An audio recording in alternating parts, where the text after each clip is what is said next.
Salut à tous, on se retrouve vidéo concernant le Real Madrid et on va parler de leur mercato qui s'annonce exceptionnel parce qu'il faut dire la vérité, moi je suis un supporter du Barça à 10 000%. Maintenant, je vous cache pas que le mercato qui va venir du Real Madrid me fait assez peur parce que je pense réellement qu'ils vont dépenser énormément d'argent.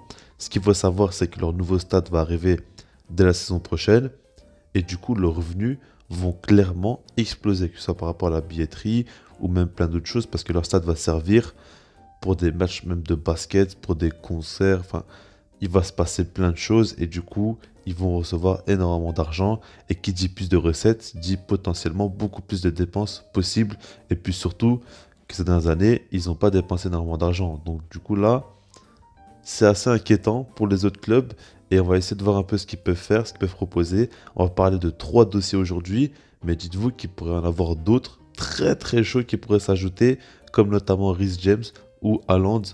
Maintenant, c'est beaucoup moins sûr. On va commencer par parler de Rudiger et honnêtement, je le dis sur la chaîne depuis des semaines et des semaines, même des mois, je veux qu'il signe au Barça ce gars-là. Maintenant, le Barça ne s'intéresse pas assez et le problème c'est qu'aujourd'hui, il y a la Juventus, le PSG et le Real Madrid qui sont fortement intéressés par le joueur et il se peut vraiment qu'il signe au Real Madrid parce que Carlo Ancelotti le voudrait. Et honnêtement, ce serait une énorme piste du Real Madrid, un énorme coup. Parce qu'en fait, dites-vous qu'aujourd'hui, en défense centrale, le Real Madrid, ils ont Militao, Alaba, Nacho et Valero. Valero, bon, on ne sait pas trop ce qu'il fait là. Mais ce qu'il faut se dire, c'est que par exemple, on peut imaginer que Militao reste dans l'axe avec Rudiger. Et puis Alaba joue côté gauche, vu que Fernand Mendy est très souvent blessé. Ce serait quand même déjà très très solide. En dehors de ça, on peut se dire qu'il pourrait avoir une défense à 3. J'y crois pas forcément, mais en tout cas, ça ajoute un truc tactiquement. On sait que Rudiger est très bon en défense à 3. Ça peut être intéressant. Et puis surtout, ça ajoute plus de concurrence. Pour un club comme le Real Madrid, bah, c'est parfait. Et encore plus de qualité à l'effectif. Dans tous les cas, l'arrivée de Rudiger ne peut que être positif pour le Real Madrid. Ce serait vraiment un excellent coup. C'est un joueur qui a tout pour réussir dans ce club-là. Moi, je pense que c'est un joueur vraiment qui est fait pour les gros clubs avec beaucoup de pression. Il aime ça. Et moi, j'ai regardé beaucoup de matchs de Rudiger. Et à chaque fois où je l'ai trouvé vraiment très très fort et les meilleurs matchs que j'ai vus de sa part, c'était souvent dans les gros moments en Ligue des Champions ou même en Première Ligue dans les gros matchs. Quand l'adversité elle est vraiment très présente, il répond souvent présent quand même Rudiger. Et c'est ça qui est intéressant chez lui. Et c'est un gars qui a beaucoup de vices. On le sait très bien. Il sait faire la faute intelligente comme on dit. Il sait aussi faire sortir les joueurs de leur match. Et puis c'est un gars qui ose. On le voit souvent en match. Il frappe, il n'hésite pas. À la relance, il est très très à l'aise. Moi je pense honnêtement que c'est un joueur qui est beaucoup trop sous-estimé. Par rapport à ce qu'il dégage au niveau de son image, on oublie un peu ses qualités footballistiques qui sont énormes. Et honnêtement, il me choque ce gars-là. Parce que si on regarde son jeu de tête, si on regarde son jeu au pied, si on regarde ses qualités dans ses duels, défensivement en un contre un, ce qu'il dégage, sa vitesse aussi, enfin, c'est n'importe quoi. Rudiger, franchement, il a beaucoup trop de qualité et le fait qu'il soit libre, c'est complètement dingue. Donc en tout cas, si jamais il signe le Real Madrid, je le dis, c'est un énorme coup, un peu comme ils l'ont fait avec Alaba, ça pourrait être un peu l'équivalent. Donc voilà, maintenant on va passer au second joueur et c'est Chouameni. Alors Chouameni c'est un joueur que j'aime beaucoup aussi, de par ses qualités. Je l'ai beaucoup moins vu jouer que Rudiger, mais c'est un joueur quand même que j'ai vu pas mal de fois jouer. Et le truc que certains ne prennent pas forcément en compte, c'est que Chouameni manque peut-être de régularité. On le voit, il fait souvent des très gros matchs, mais pas mal de fois en Ligue 1 avec Monaco, il a beaucoup déçu, dans le sens où il n'a pas fait des matchs complètement ratés, où il s'est trouvé ou quoi, c'est pas ça que je veux dire, mais il y a des matchs où on le voit pas trop, il est assez discret, et puis il y a des matchs où on ne voit que lui, limite. C'est assez fou. Mais en tout cas, ce qu'il faut savoir, c'est que le Real Madrid est fortement intéressé, et il négocie avec le joueur depuis déjà quelques semaines, ça accélère, et ils veulent vraiment le faire venir au milieu de terrain, parce qu'on sait très bien qu'au milieu de terrain, il faut un peu rajeunir tout ça. Modric, Kroos, ils jouent de moins en moins, enfin surtout Kroos, je trouve. Modric, il enchaîne quand même, mais Kroos joue un peu de moins en moins. Puis il y a Casemiro aussi qui approche de la trentaine. Il faut quand même petit à petit préparer l'avenir. Il y a Camavinga, il y a Valverde. Maintenant, Chouameni serait peut-être une bonne option. Je suis pas sûr que ce soit vraiment le profil qu'il faut. Quand tu regardes déjà Camavinga, Valverde, c'est peut-être pas un Tchouaméni qu'il faudrait en plus. Maintenant, quand tu regardes ses qualités, honnêtement, je comprends qu'ils s'intéressent à lui. Après, il faut voir par rapport à la somme qu'ils vont mettre, hein. Parce que quand j'entends parler par exemple de Bellingham, je trouve que c'est ultra intéressant aussi. Moi, je pense pas que Tchouaméni soit vraiment la meilleure option. Quand par exemple on parle de Rudiger, libre en défense, avec l'expérience, il va directement t'apporter des choses. Ok, pour moi c'est parfait.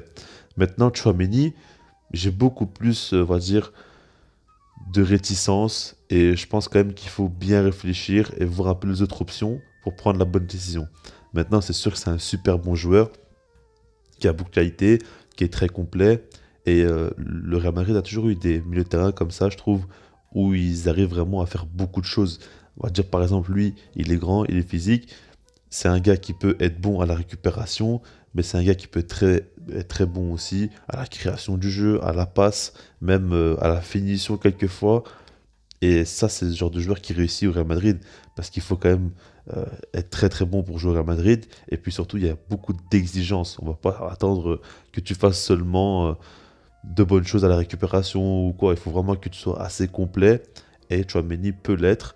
Et je pense qu'il peut atteindre un niveau très très haut. Là, il a déjà un très bon niveau, mais je pense qu'il peut encore beaucoup progresser vu comment il est jeune. Et c'est en tout cas quelque chose à suivre. On va terminer maintenant avec Kylian Mbappé. Et là, je vous apprends rien, je ne vais pas vous parler du joueur, vous le connaissez. Maintenant, des informations, c'est que oui, c'est possible qu'il finisse par prolonger pour 2 ans au PSG.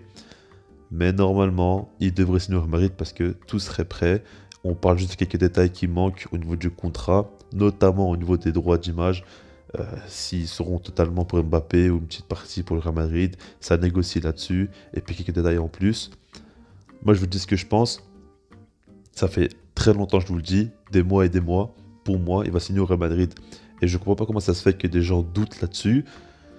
Parce que dites-vous que si jamais il prolonge au PSG, il y a réellement une possibilité que le Real Madrid refuse de le faire venir dans l'avenir.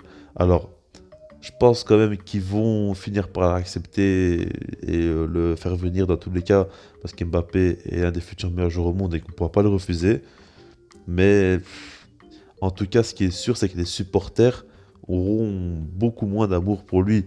Là, aujourd'hui, s'il vient, il sera adulé comme pas possible parce qu'il aura tout fait pour venir au Real Madrid et il serait battu pour arriver dans ce club. Alors que si jamais il prolonge tout ça, il aura quand même une image beaucoup moins saine. Et par exemple, les supporters voudront certainement Haaland et peut-être passeront à autre chose. C'est pas forcément le même profil, mais vous avez compris l'idée.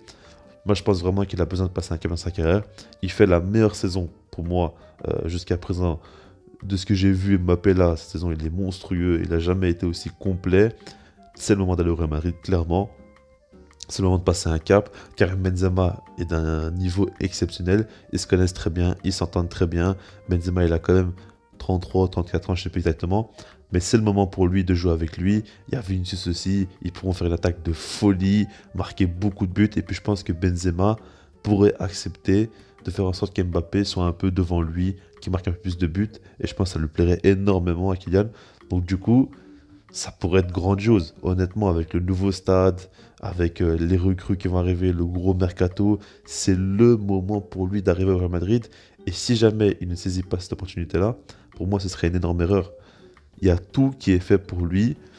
Et là, bah, il ne faut plus qu'il signe tout simplement, qu'il arrête d'hésiter ou je ne sais quoi. Moi, pour moi, il veut surtout attendre la fin de saison pour pas non plus entacher sa fin de saison avec le PSG. Mais après, on verra. En tout cas, je suis quasiment persuadé qu'il va aller au Real Madrid. Je sais pas quand ça penser. Est-ce qu'il va signer selon vous au Real Madrid ou prolonger au PSG? Et dites-moi ce que vous en pensez par rapport au reste de la vidéo. Puis moi, je vous dis peace.